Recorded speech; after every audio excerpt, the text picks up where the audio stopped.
Alright, Tanya Summary Shiur, week 20, and we're doing chapters 40 part 2 and 41 part 1. 40 part 1 is very, very foundational. There's probably a very large percentage of Lubavitchers that think chapter 41 every single day, and so really exciting stuff. Let's get right into it. So before we were talking about how Kavanah is instrumental not for the practical fulfillment of the mitzvah, because the mitzvah could be fulfilled without kavanah, but that the kavanah drives that we should be able to elevate things in the world. That we have a lowly physical world, and we want that we should be able to pick everything up so that everything should become more spiritual. So that happens when we do mitzvahs. So the Alter Rebbe says, he starts off with a note that he says there's another kind of thing that happens when a person does mitzvahs, which is to say that divine flow which comes down into the world, divine energy which comes down into the world, needs to be well balanced. The primary example you would give for this, just a very simple thing to understand, is rain. If it would rain, when they say it rains, we're getting 12 inches of rain. 12 inches of rain could be very good for a field if it's dispersed over enough time, but if 12 inches of rain comes down in the span of a second, the field will be flooded, all of the crops will fail. Another example is spicy food. You need to have the right amount of spice. Too much spice, and you won't be able to eat it, and too little spice, it won't be spicy enough. So you need to have a right balance. So the Alter Rebbe says that's another thing that happens when we do mitzvahs. The Alter Rebbe says that this balance happens in the world of Atzilus. Everything becomes balanced there, and then it's a further job, usually you would say more the job of a Rebbe, or the job of a well-placed tefillah, to be able to bring things down from Atzilus down into the world. So then the Alter Rebbe moves on, goes back to the original concept that we were talking about, and he says that with what we've been discussing about kavanah and how kavanah causes that we're able to elevate the world, we can understand why love and fear of Hashem are called wings. And the Alter references the Nevuah of Yecheskel, that it says that the Malachim would fly with two wings, and he says that Reb Chaim Vital writes in Shari Chodim that these wings are like the arms of a person, etc. Ultimately, the whole chain means that the wings refer to the love and fear that a person imbues their mitzvahs with, which are kavanis. The Alter Rebbe notes that it's an apt analogy because a bird can survive. It'll be very sad for the bird, but a bird can survive without wings. And the same thing with a mitzvah. It's very sad if a mitzvah doesn't have kavanah. The mitzvah will survive. It'll really be a mitzvah. But without that kavanah, it's not able to properly elevate anything. Ultimately, hopefully, you can elevate it afterwards, like we discussed earlier. But the mitzvah itself, it can't fly up without its wings, the same way that a bird can't fly up without its wings. So then the Alter Rebbe has a whole Kabbalistic note about the letter Yud Kei Vav Kei representing different parts of a bird, but it's a more Kabbalistic note in nature. But he said the main takeaway from that note would be that there's two levels of yira, there's two levels of fear, which we're going to be discussing more at length in the following chapters.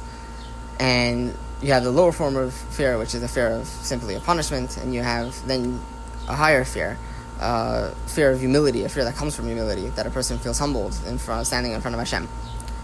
But anyhow, so the Alter Rebbe says that the love and fear that a person imbues their mitzvahs with can raise it to the worlds of Yitzira or Bria. The Alter Rebbe says sometimes it's even enough to raise it to the level of the world of Asiyah, which is to say, even though we live in the world of Asiyah, but there's a Gashmistic side of Asiyah, and there's a Ruchnistic side, and the kavanah that a person has can raise that the mitzvah gets imbued with a Ruchnistic kavanah. Very, very aptly, it's very fitting that the kavanah that you have, which is a spiritual thing, elevates the mitzvah, that it should then have spiritual significance.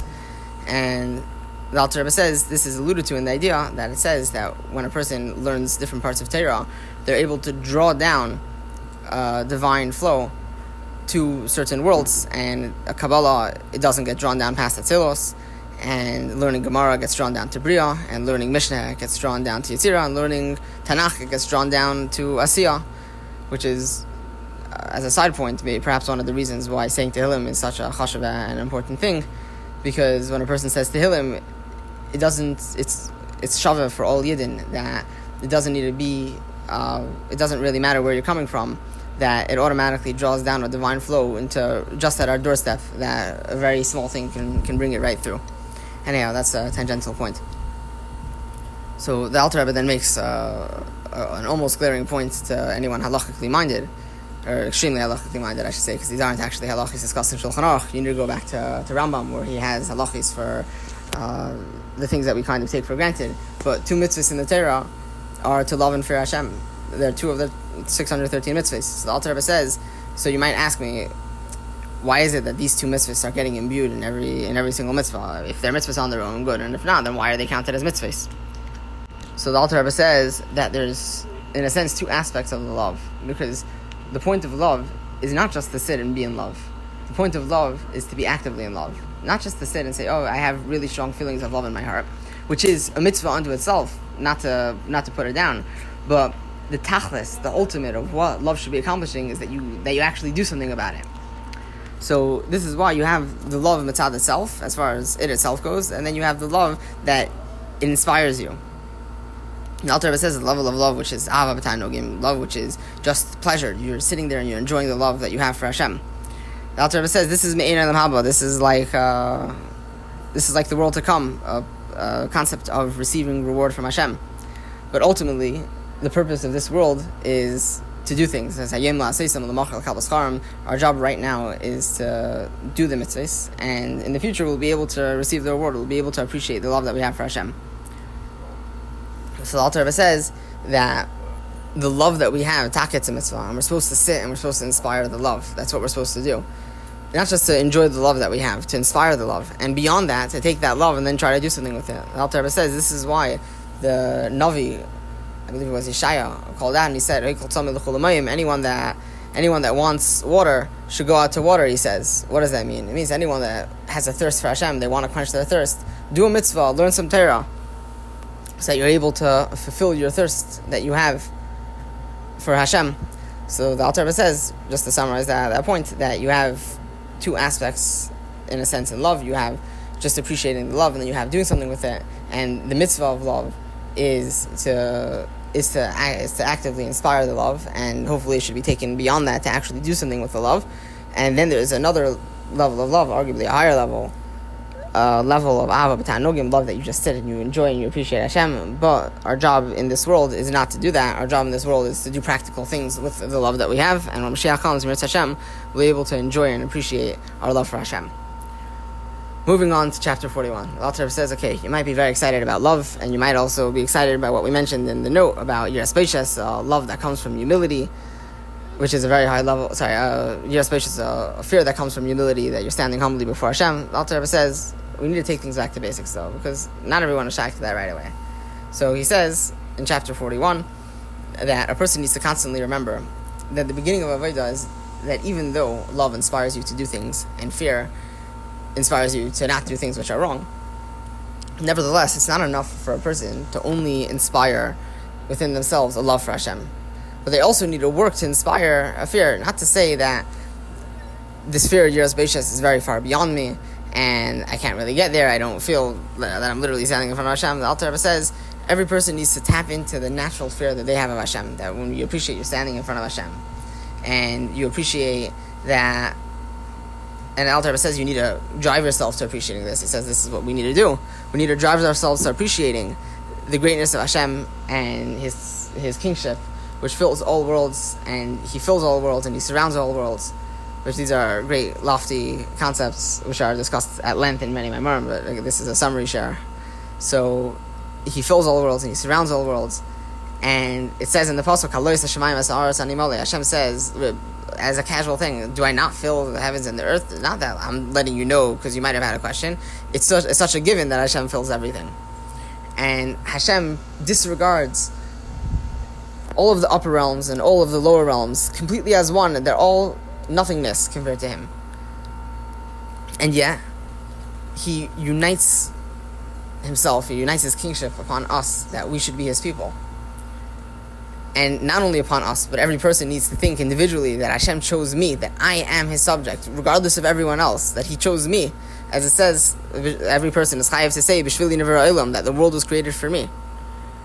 And a person should think that then I need to go and I need to accept the kingship of Hashem upon myself, and I need to serve Him, and I need to do everything that He asks of me. This is, Hashem is the greatest being in the universe, the only being in the universe, and he disregarded everything else that could be, and he chose me particularly, that I could have a relationship with him. I need to do everything that he asked for.